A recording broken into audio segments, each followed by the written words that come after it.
Please welcome Katherine Merseth.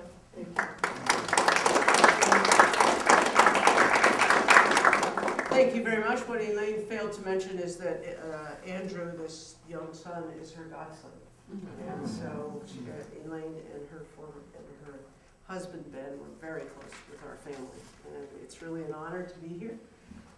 What I'd like to do tonight is probably raise some issues, provoke a little bit. The way I teach my classes are very much discussion-based, and so, you know, let's have a good discussion. All of you should have, I have just one more copy of the actual PowerPoint. This is just if you like to follow along. There's nothing to be done with this, but does anyone need an extra copy? Looks like we're okay on that. And the other thing I thought most appropriately, since this is the League of Women Voters, that you all should have one of these little, like, credit card apparati that allow you to vote. So does everyone have one? Because if you don't, you'll feel left out shortly. So, good. So as Elaine mentioned, I have been teaching at the Graduate School of Education for probably, I guess, since 1982. So whoever can do their math quickly can figure out that's been a while. I also worked with Meredith Jones as doctoral students together. And I'm also very glad to see David Schimmel, who is another colleague who's worked with us in the area of law.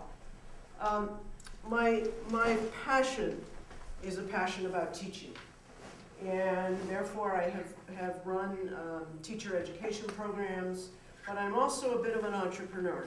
So I get kind of bored if I keep doing the same thing time after time after time.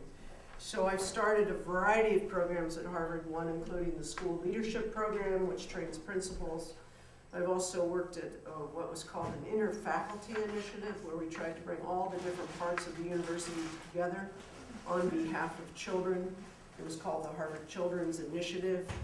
And I've done most of my academic work in the area of case study instruction, in the area of charter schools, and also in mathematics education.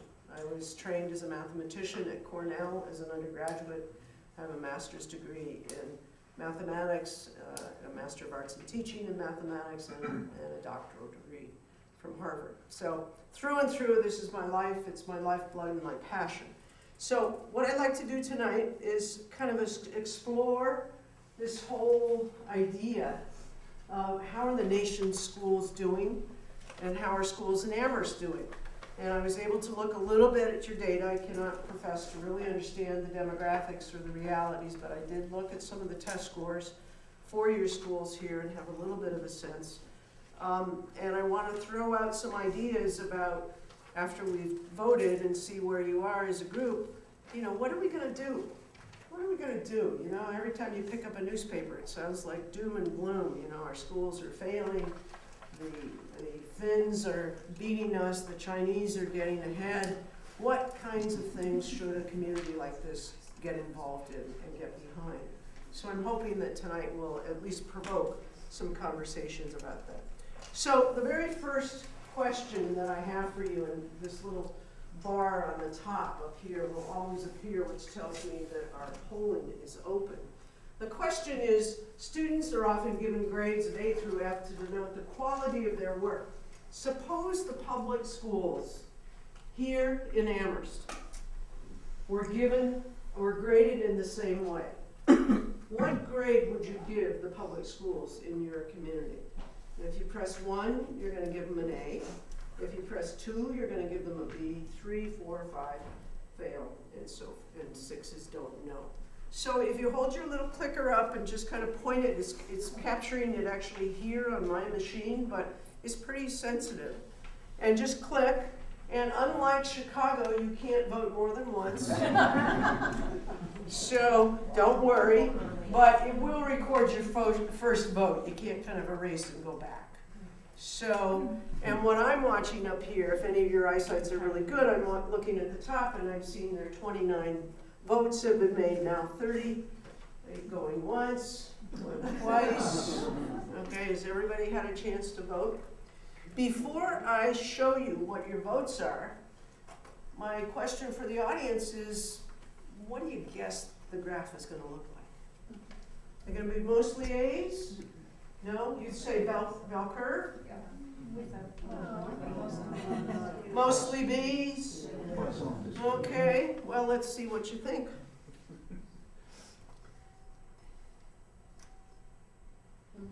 Oops, wait a minute, this is, yeah. Don't start restarting on me now. It's okay, this happens all the time. Do not worry, do not worry. We had it for a moment. Give me a moment, the changes are made. I don't want to save them. So, would someone who voted for a, let's say a B, give me the reason why you gave them a B, not an A, not a C. Just anyone here. I voted for B. Okay.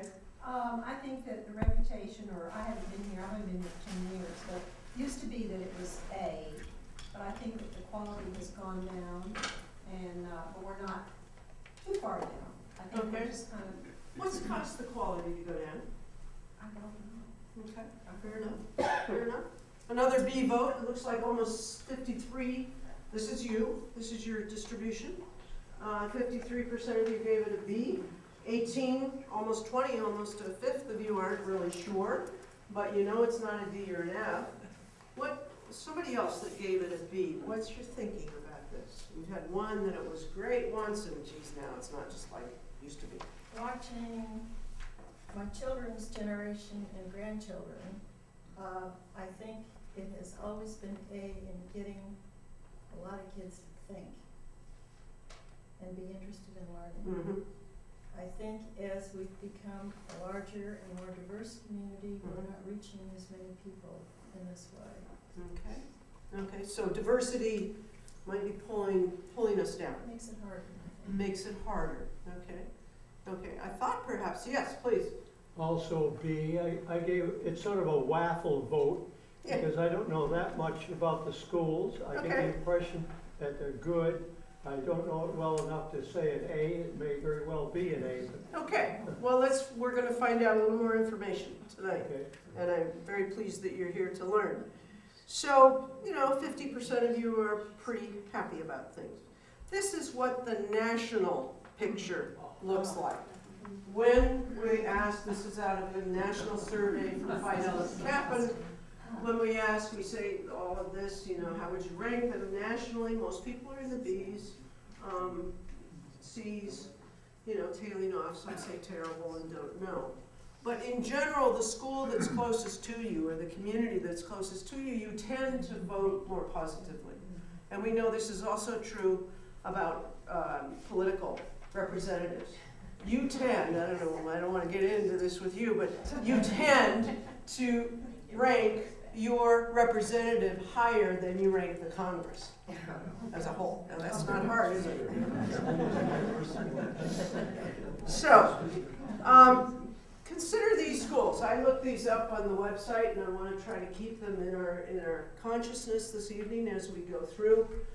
The Crocker Farm, I don't know much about it. Fort River, Amherst Regional Middle, and Wildwood. Can you help me and let me know, are there other elementary schools, or is this all of them? There are others in the region. There's Pelham, there's Leverett, and there's Shutesbury that all feed into the middle and high school. Okay. Okay. Well, I put these on the list here because these schools, according to the federal government, NCLB might be some words, some letters that you've heard before. According to the federal government, these schools are not making adequate yearly progress. They're not. Now, it's a very complicated formula. 80% of the schools in the nation are not making adequate yearly progress. And so you're not awful. And one is beginning to think that maybe the law, NCLB, which is a reauthorization of the Elementary and Secondary Act that Lyndon Johnson brought in 1965, some people are saying the law is really wrong. And therefore, you know, if we have 80% of our schools are failing, there's something wrong with the measure. But we'll talk a little bit more. But I want you to kind of keep these schools in your heads as we talk about this evening, because my biggest concern are issues of equity and excellence.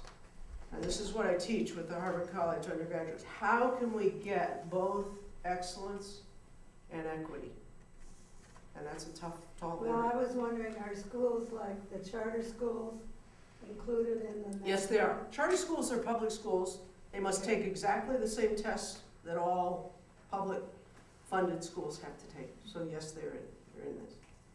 Okay, now just looking a little more closely, these are some Amherst scores. I know it's probably hard to see in the back, but there is an aggregate score, which is all grades 3 to 5, 6 to 8, and 9 to 12.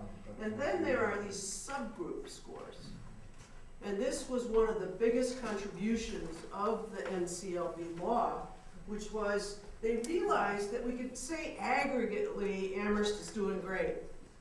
But for subgroups like children who have free and reduced lunch, which is a proxy for poverty, children who are special needs, children who are limited English proficient, and then also racial subgroups, African American, Latino, Asian.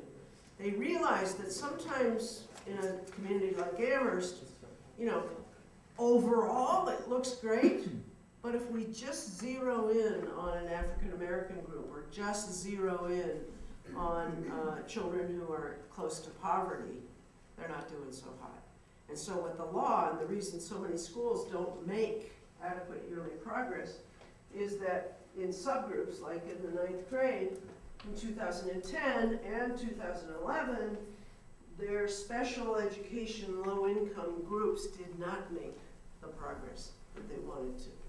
So this is sort of as you speak, but I just want to show you how it helps us begin to pull apart how are we doing for all children.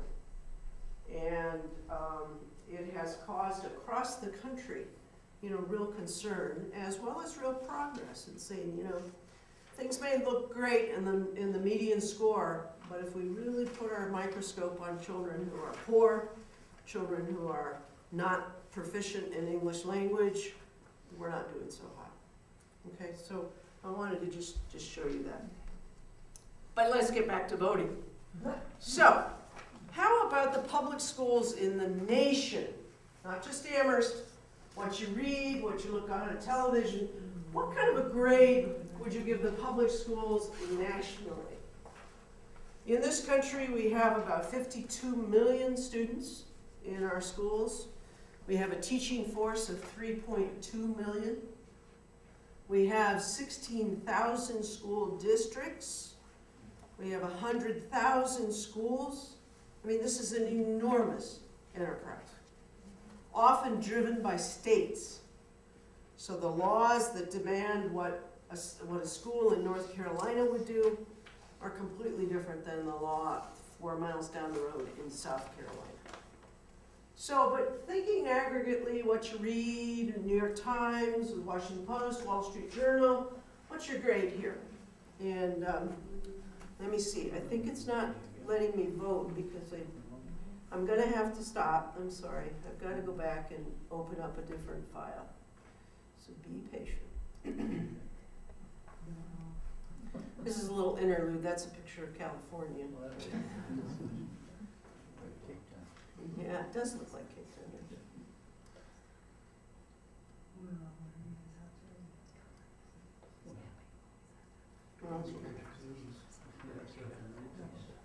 Try to try it again. Hold on. Goes everything down. No. All right.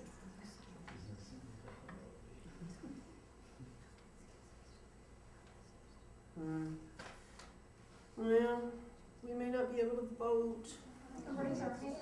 You could raise your hands. You could. So then everybody knows what you're voting. Hang on just for a second. Just a little technological glitch.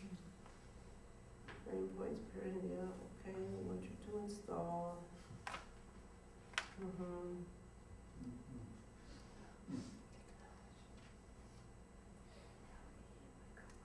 If it, I will try this once, and if it doesn't work, then we'll have to go the old-fashioned way.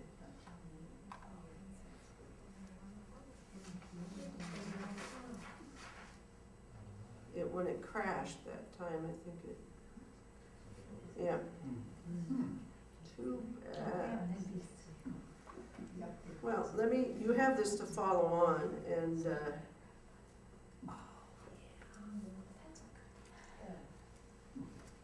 no, it's not opening it. I'm going to shut my computer down for a minute, and I'll talk our way and then see if we can reopen. So, let's see, you've all got this on the PowerPoint. So, how about the public schools in the nation as a whole? What do you think? We were mostly 50, almost 53% said Amherst was B. D. Okay? I think you don't know, and probably nobody does. All right, don't know. That's a choice that we have here. What else? Yeah. I would say probably like C, because I mean I'm from Connecticut and the school systems up there are good, but I go to school at UMass, and I can see a lot of kids struggling, or from like other sections of the country. Okay. So Connecticut's great, but the rest of the country sucks. No, Massachusetts has good schools, but like, you know, down south it gets a little more spread out. Okay. Why do you think that might be true? Just, I mean, it's hotter down there? Different standards? I lived in the South. Yeah. One reason is because they don't have a very good tax base, and they don't have as much money for They're school. poor? Okay. They're also operated by the county instead of individual towns. So some governance issues could possibly have something to do. Of course, we're making very broad generalizations. And then there's, of course, there's Texas. Right? Fired 150,000 teachers? In Texas? Well, that's the least of it. Did you hear that they expunged Thomas Jefferson's name from the history textbooks? Yeah, they did, because Jefferson was an advocate for separating church and state. And we don't like that in Texas too much, so they actually literally have diminished his name. Then the textbooks are wrong about their Texas and California. Yeah.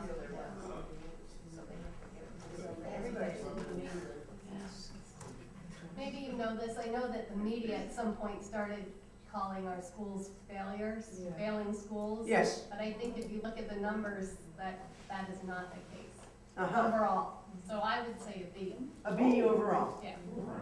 I would too. You would too. I think there are so many good things happening in schools across the country. And of course, I am a teacher, so I feel the need to stand up for schools in general. But I think we hear the stories of the worst case scenarios, and we don't hear about the amazing things happening every day in schools across the country. Okay. Yep. I'll go for B for excellence, because she's right, and I'll go for D for equity. Equity. Very interesting. Yes. Very good. We're going to go there. So hold on. I would go for C because, first of all, I think we've got really good and really bad. Mm-hmm. But the other thing is, I think the way that the schools are judged have a lot of failures, because the way the judgments are based Measures. on the measures. The tests. Yeah, but the tests are based on the wrong kids. You know, in other words, every teacher has a different class every year. Yeah. And so you're judging a teacher, and you're judging the kids on a different population. So comparing from year to year, you're absolutely right. So you're measuring apples and oranges. You're absolutely right. Go ahead. I was going to say D, but I was going to put it all on school curriculum across the nation. Oh. I think it's a mile wide and an inch deep. Okay. And I don't think it is very equitable, because I teach in the inner city. Where? I teach in Holyoke, Uh-huh. taught in Springfield for 6 years. Uh-huh. And I found that even for example, MCAS testing is, they'll be asking questions, for example, even the story problems or the readings and the questions have, they do not relate to diverse populations. Yep, there's test bias, yes. And having seen California go To the down basement. terribly, Yep.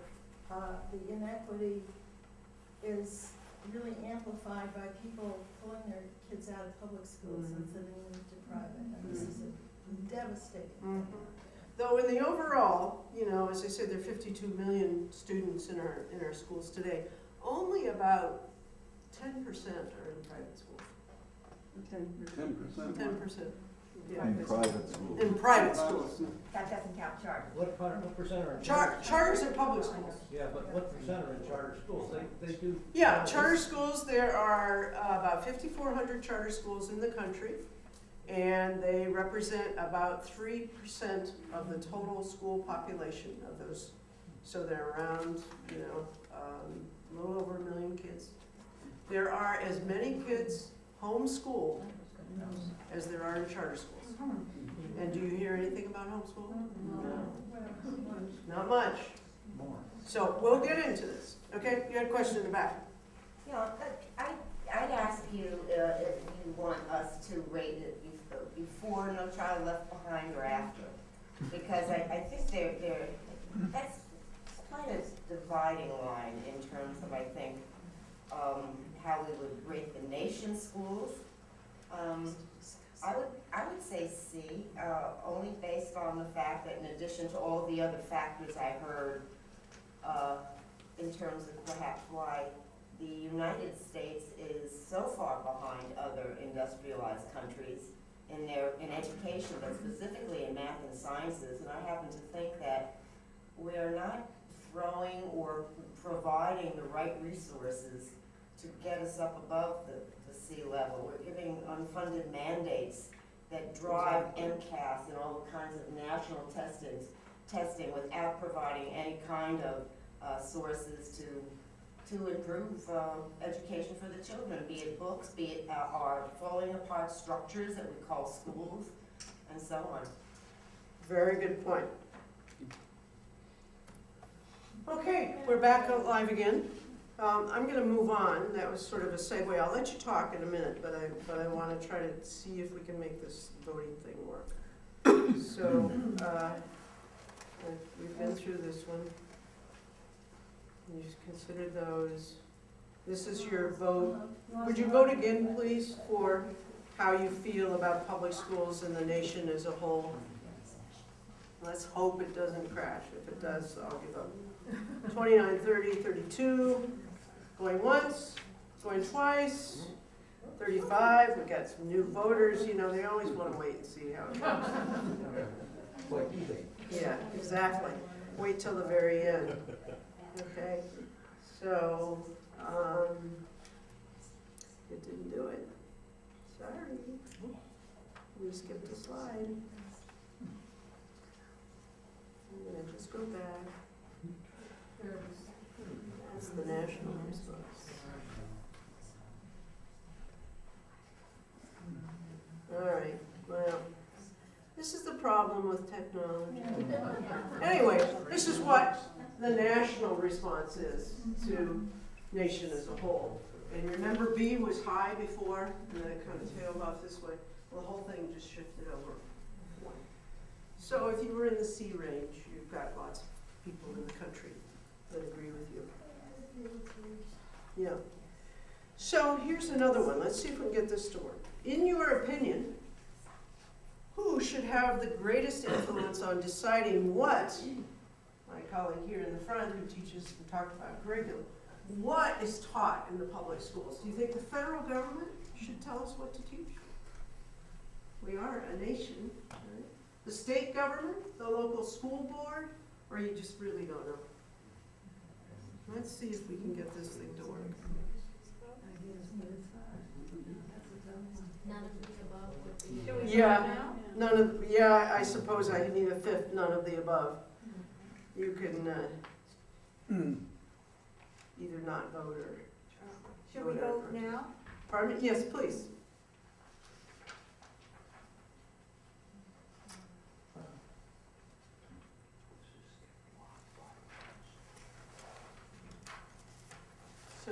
close to 32, 33.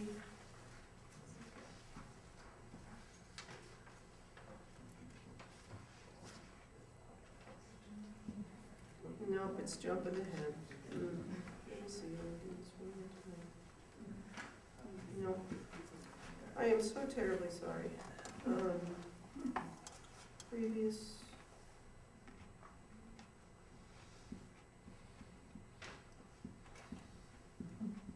No. Let's go back there.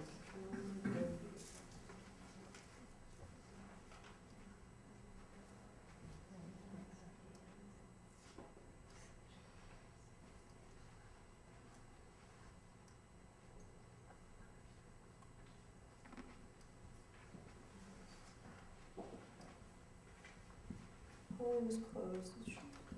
There you are. There you are. Oh, that's very interesting. What do you make of it? Federal law is insane. And I hear from a federal person. What's the rationale? Why should the federal government tell us what to teach? I think there should be broad standards that Okay. are interpreted locally, but it seems to me some years, every grade is studying monarch butterflies, and then you get it repeated and repeated and repeated, and so I'd like some kind of broad standards. Okay, so you were a federal government? Yeah, I Okay. think that's the only way you can do it. How about you, UMass, Connecticut? I would say that based on being in school the last, like, I don't know, 16 years, that there should be like a certain level so that there's no like block periods of an hour and 15 minutes for kids that can't sit still that long. Uh-huh. But I think that the people should be able to decide on their own. Local. Yeah, to a certain extent, Okay. with a little standards in there, but like school boards, No. I don't. Well, I'm you've got quite some sure. folks here who disagree. No, 30% of no. you disagree. In the back. Well, just back to what you were saying about Texas earlier, taking Thomas Jefferson out of the book, like, I feel like the federal government may have like a little less bias of an opinion of what to teach Okay. than if the states got to get conflicting ideas. Okay. I voted for, don't know, but not for any particular reason. I do think, though, that we are very deficient in being good citizens as a nation. Democracy, using schools. For the sake of democracy, I think that we should have a common base of. Okay. Chris, I'll tell you how I challenge my students. I say, tell me the last thing the federal government did that was good. It sent us money to recover from the last hurricane. Very good. Yes, good. Very good. Could you repeat that? My question was, when did the federal, this is a provocative question. It's not, I'm not necessarily, I'm doing devil's advocate. When was the last time something really good was done by the federal government? They sent recovery money for Irene. Yeah. And a lot of the storms that we've had this year. Okay.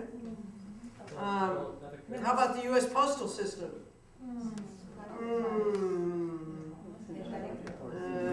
The income tax code. How about setting standards though for clean air or clean water? When we did it, now we're going against it. Right. We did do it. Okay. So there's a division in this country. I'm not at all surprised by these numbers here. There's a division, and we see it in our political parties right now, that some people want local, get the feds out of my life, and other people want the federal government to really guide us. I'm not going to take a political position, but it shows up when we think about schools. Comment, please. Well, I voted for the local school board. Yeah?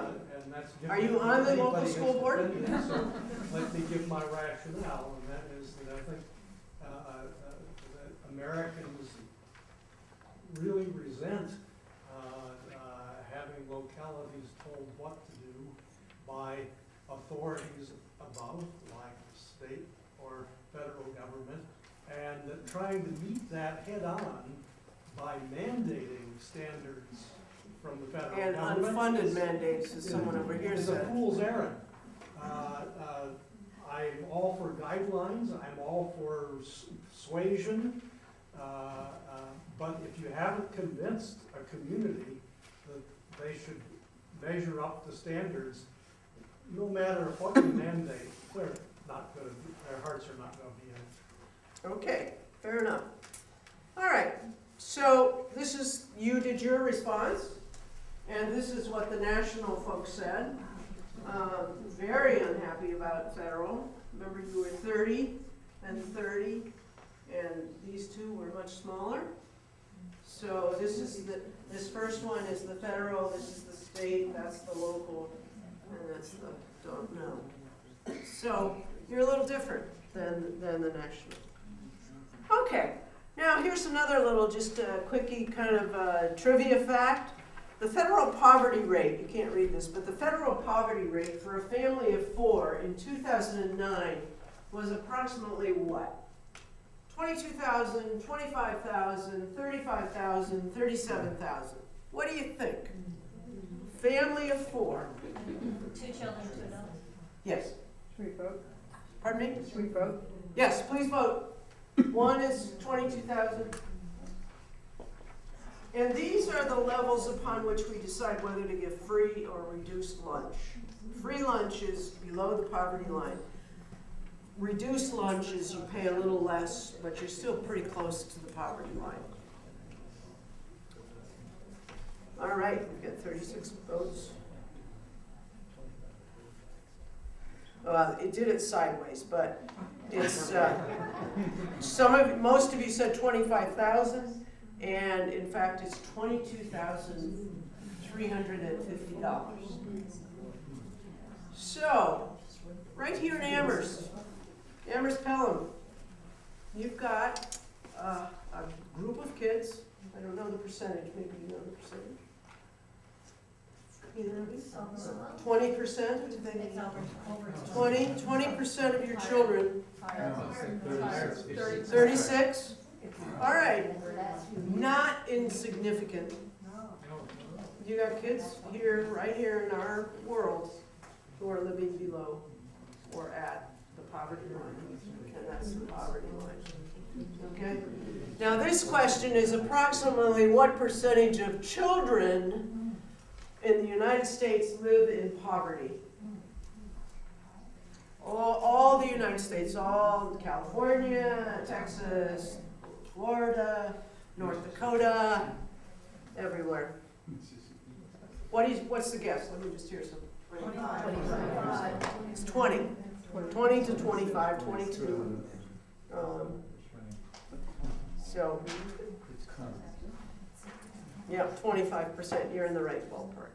So we have, I was talking yesterday with a friend whose son is a Teach for America volunteer. First year, bright, eager guy. He's been assigned to teach first grade in the South Bronx. There's 28 kids, and he is just blown away by the impact of poverty on these children's lives and how they want to come to school because it's the only safe place in there and stable place in their lives. They got children peeing on the floor in first grade. And this young man, 21, 22 years old, his job is to teach them to read. And if any of you have been teachers, I'm not sure I would know how to teach someone to read without extensive training. But this is America. This is in our country. If you aren't outraged, you're not paying attention. You're really not paying attention. Blaming teachers. We're not blaming teachers. Well, Some people are. Well, yeah, we can talk about that. I think today there's much more recognition perhaps than there was 20 years ago that is really a complex problem. And again, when I'm teaching these Harvard College undergraduates, they all come in thinking they're going to be, the next Einstein or something. They're going to figure out the silver bullet that's going to fix schools. And I have so much fun disabusing them of that belief because it's not simple. It's teacher quality, The single most important influence on a child's ability to learn is the teacher. So when we have these policy debates, teachers, of course, are there. You know, they're right in the front. In fact, the McKinsey report that just came out, there was an international comparison of all the schools across the world, had a very profound but very simple statement. It said the quality of a school is measured by the quality of the teachers. Yes? Could you just fill in on that statement you made that the single most important influence is the quality of the teacher? Yes. And that includes the quality of the parenting? Yes. And how do they assess that? They assess that they disaggregate, they look at the scores, they disaggregate by race, by income, by background, by mother's level of education. And then they look and they say, you know, why is it that this teacher every year has kids that beat the odds, if you will? And there's a very powerful study that was shown that if you have a crappy teacher for 3 years in a row, you're going to be 50% behind. So it's a double-edged sword. I mean, teachers are the engine of children's learning. Are they looking at the family circumstances? Yes. Yeah. Yeah. Whether there's one or two parents? But Yep. I thought so much is determined before kids get to school. I mean, that if more resources were being put Of course. into parenting and early childhood, Of course. that we would be It would be easier. I mean, we know that poor children come into kindergarten, you know, with a vocabulary of like, I don't know, 10,000 words. Children from upper middle class families come into kindergarten with what, 50,000 words. They walk into school already knowing words. So absolutely, but that can be overcome. It really can be, yeah. I was going to say, I think a big part of the problem, my mom always talks about it, she's a teacher at a high school. The system by which teachers are paid, it goes along with, you know, the longer you're in the system, the more you get paid, for the most part. That is a good system, except teachers can stop trying a lot. And so, like, growing up, I would see other, like, teachers in the elementary school and whatnot that just obviously don't care and are just getting paid. Yeah. Oh, there are all sorts of problems we can talk about. I have a colleague, Tom Keene, who does a lot of research on teacher impact, teacher effectiveness. And he talks about the influence of a teacher and the knowledge and the impact of a teacher goes like this in the first year and the second year. The third year starts to flatten out a little bit. And much to my chagrin, he argues that after the third year, there's not that much growth on average. So the 50-year veteran, like me, is not, you know, that much, you know, it's not linear like this. I'm not that much better than I was at 30 or at 25. So there are tremendous implications for professional development, for teacher career ladders. You know, part of the problem is that teachers, it's been a profession that is flat. You do the same job in the first day as you do on your 30th day. And the only thing that's changed is you're getting paid a little more every year. But whether you did a good job last year or a bad job last year, you still get that increment. And I know we're sort of wading into lots of policy waters here. You know, should teachers be paid for performance? Should they be evaluated based on how their children do? Very active debate right now in Washington. It's called value add. Very complicated. So, but let me come back to some of our other things here. This is exactly the question you asked, gentleman in the blue shirt. Poverty is a major determinant of achievement for students in K-12. This is exactly, I guess it was you were asking. You know, I strongly agree with this statement. You can click again if you'd like. I kind of agree with this statement. I disagree with it, and I strongly disagree with this statement. So let's see what you think about that.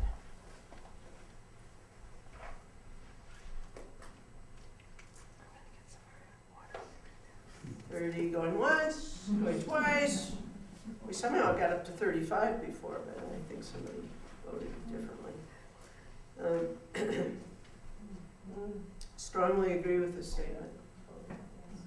So let me push you a little bit. If you strongly agree with that statement, that it is a significant influence, is a major determinant, is what you can't read right up under here. What should schools do about that? Is it? Starts preschool as soon as. Pardon me? Start preschool as soon as they can. Okay, that's not, that's a Start very. out in the home with the babies and then go on from there. Okay, all right, that's one good idea. Provide food. Provide food, we do. More? Across. More of it. Provide early morning and afternoon catch-up classes for kids who are in dire need of basics. Okay, yes. In Rochester, New York, a few years ago, it was a legal suit that was designed to disperse the city school district because the concentration of poverty was way too high. And then the schools, the view was the schools were unteachable when you get over 60% poverty. So one solution is to blow them up. Blow them up. Well, are you comfortable with that?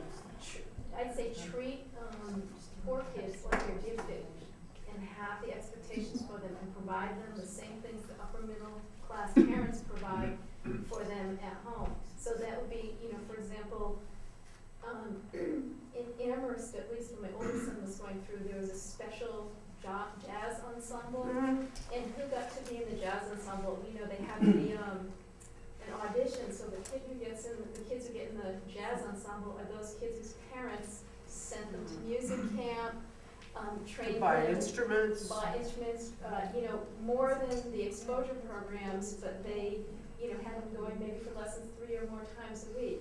And then the kid whose roots are in jazz, who would love to learn jazz, there's no way. Okay, so let me concretize this for you. The name of the school that's the lowest performing in Amherst is, what is it? Crocker Farm? Yeah, it's certainly in the charts, it's the one that's in the most trouble with the federal government. So that, you know, that school is not doing as well as Wildwood. Are you prepared as an electorate, as a body of citizens, to take resources from Wildwood and give them to Crocker Farm? Yes. Yeah? I'd be willing to do that. Okay? How about taking children and putting them in the other school? If this is making your stomach a little queasy, this is the crux of the matter in our schools today. We have schools that are spectacular. And we have schools that you would never, ever even let any of your children or your grandchildren near.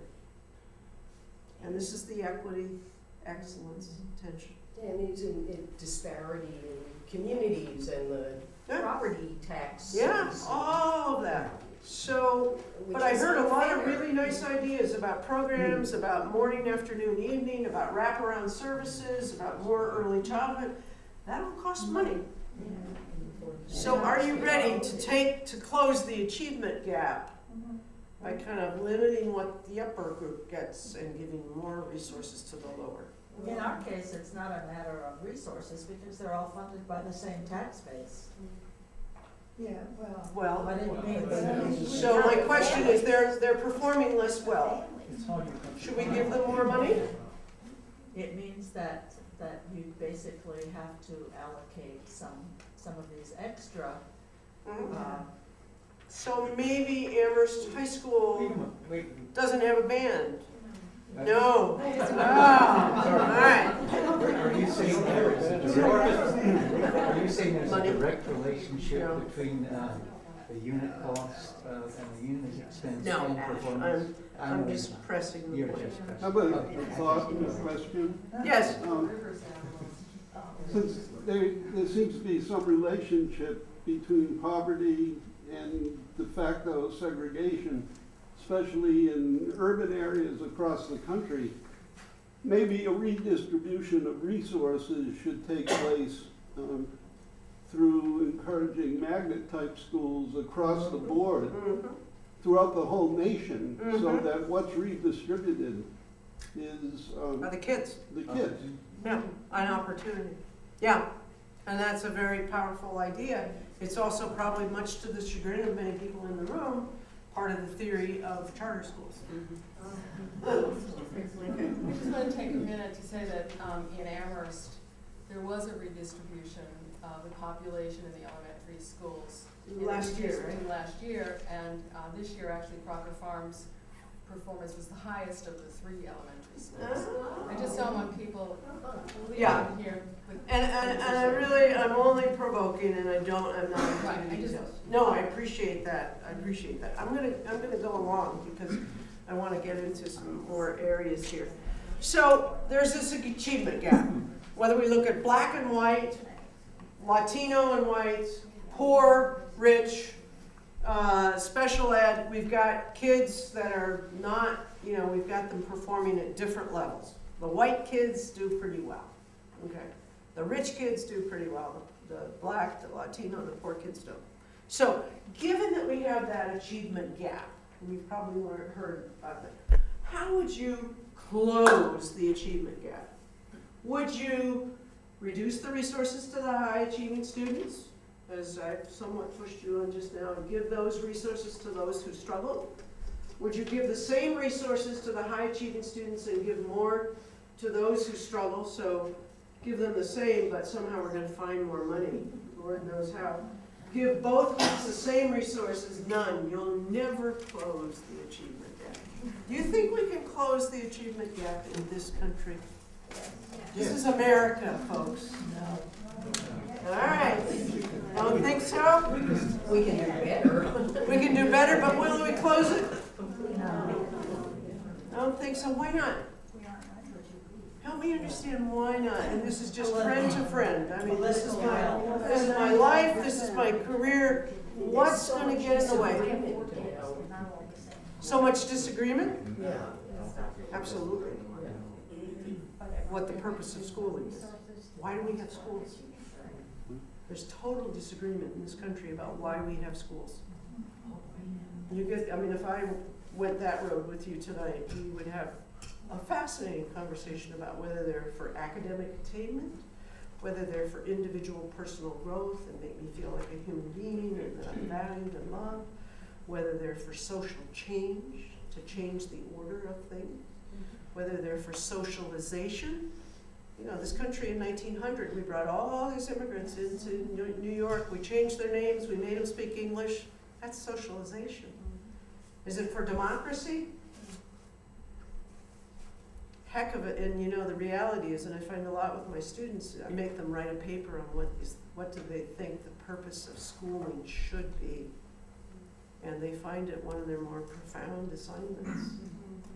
And I argue that they should really do that, because if they're going to be educators, they need to know what they believe. I don't argue for consensus, but I want you to identify why you believe what you believe. Yeah. I think there's a great line by William Glasser, the educational psychologist, where he said that American public education started its decline the day that the Russians launched Sputnik into space. Oh, really? I have not read that. And what's the rationale behind it? Well, it was basically that America now had to change its foundation toward trying to become a more competitive nation in the area of science and technology, and with it came this big rush for students to suddenly we're cramming math down their throats, literacy and it's not about learning, it's about facts. Right. Good. The race. Yeah. Okay. So here's how you voted on this, whether we can close the achievement gap. Give the same resources to the high achieving students and somehow find more money, not taking away, not a zero-sum game. It doesn't have to be more money necessarily. No, you're right, and that's your point. And I think part of it could be this, and this is what I think of. There's been a movement in the country to close the achievement gap between boys and girls. And I think, there's still a long way to go with that. but it looks to me like there's a lot of programs out there for girls to access, you know, especially in STEM, to develop their STEM education. And I've seen almost nothing available for minority boys. Black boys, yeah. Black, Latino, Yep. boys. It's just a glaring difference. And if there were a national movement, or for lower income kids of whatever background.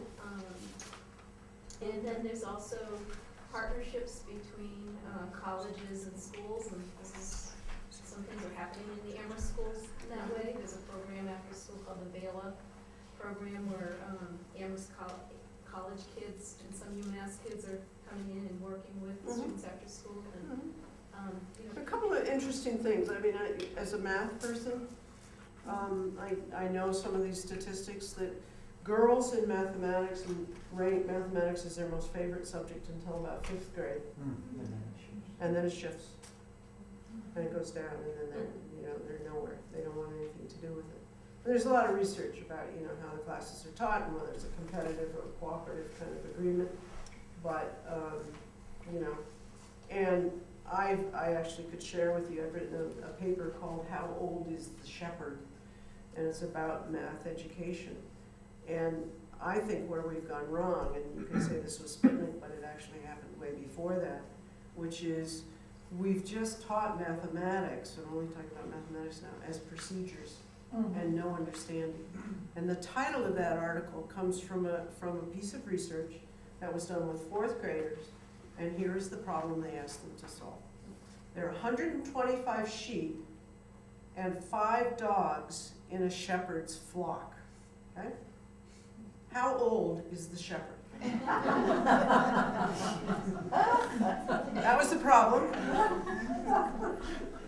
75% of the children gave a numerical answer. Wow. Why? Because 2 numbers, I need to do something to them.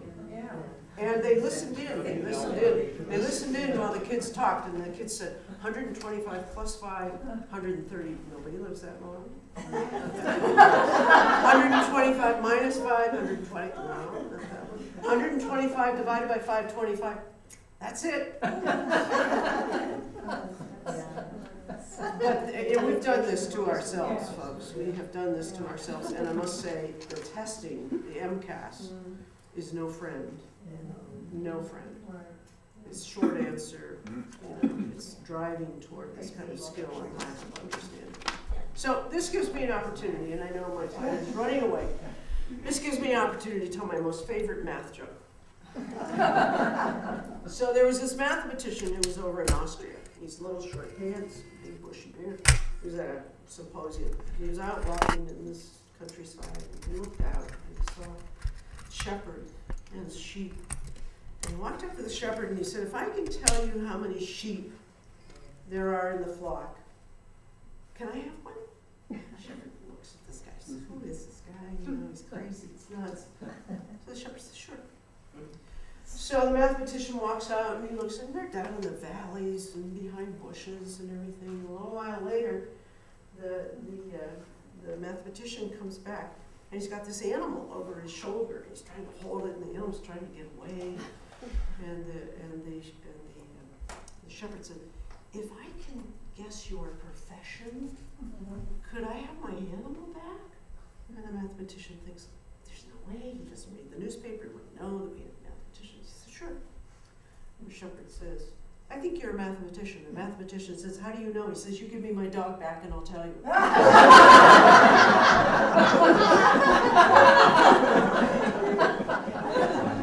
Okay. I'm going to move along here. All right. Yeah. I want to get to kind of what can we do? Okay. There's sort of 4 paths that are out there now floating around for ways to make a difference. One is what's called the international path. Look to Finland, look to Singapore, look to China, Shanghai. These countries are outperforming us in pretty dramatic ways, and copy everything they do, all the way from how they select teachers, how they train them, when the children go to school. It's fascinating, and I urge you to read about Finland, because Finland's a highly unionized country, and yet, you know, their children just really, of course, they're more homogeneous than we are. But, so there's an international path. Another path is reform from the outside. And this is a path that some people are afraid of, and taken to an extreme, I would be afraid of it too, which is privatization.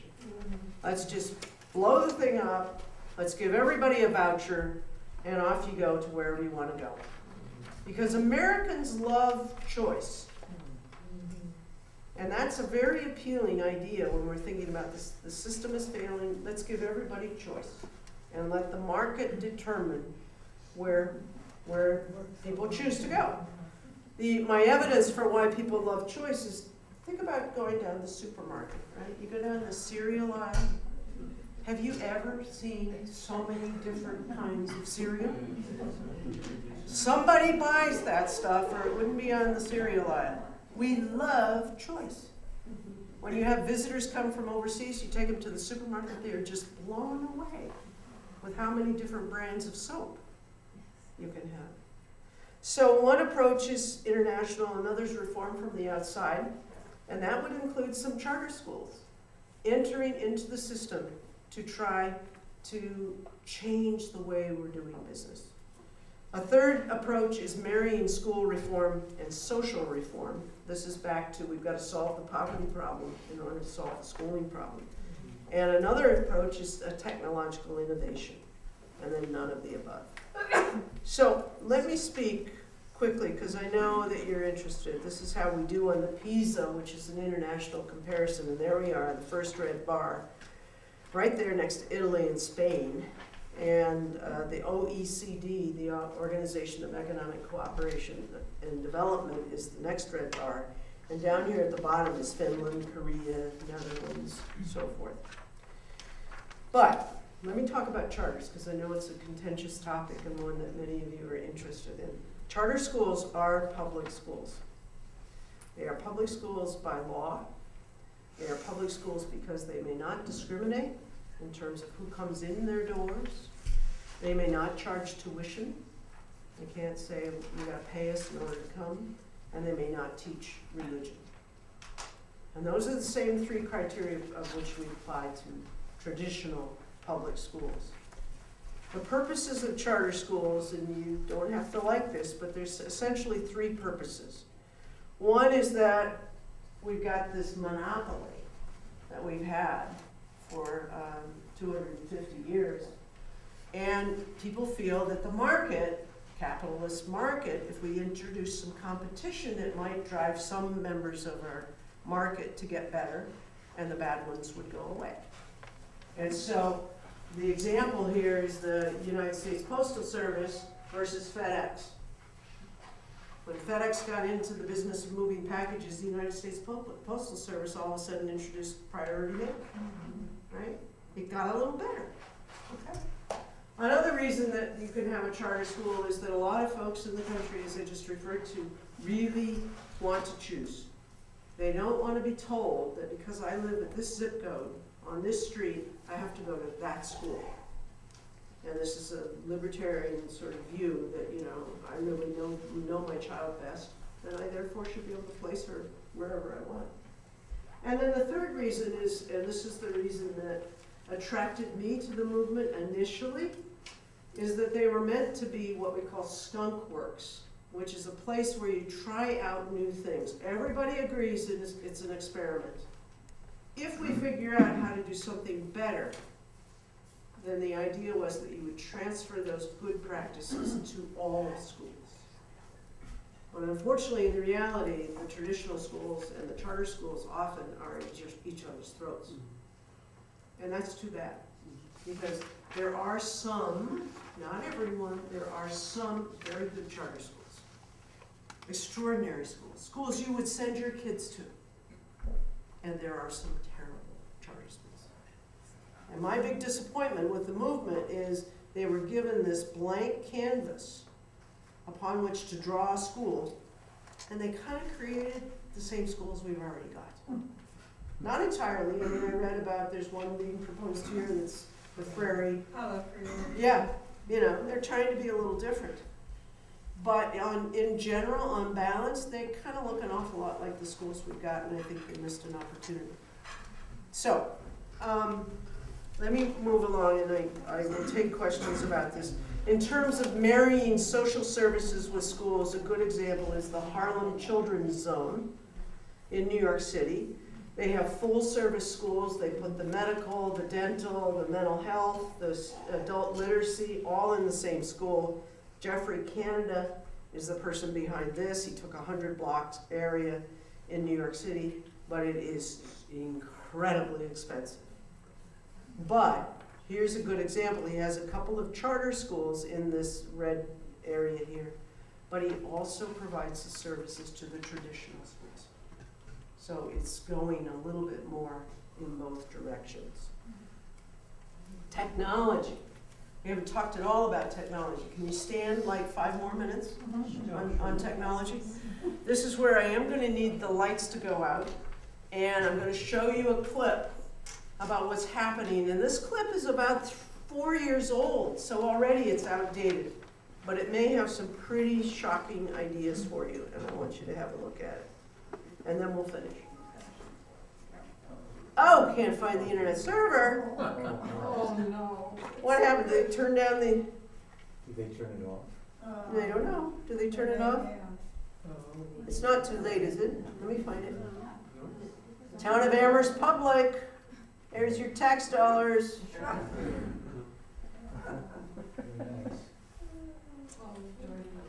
No, I think it's coming up. If not, yes, there it is. Now I have to project this again. This is, I just find this fascinating. You'll have to hear the volume from my computer.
that.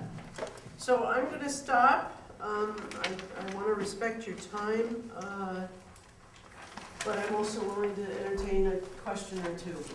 Yes? This is a question, but I want to thank you because this has been one of the most provocative and interesting programs I've been through for a long time. Aren't you nice? Is that why you sat in the front next to the president? Well, I haven't now. Thank you so much. I love what I do.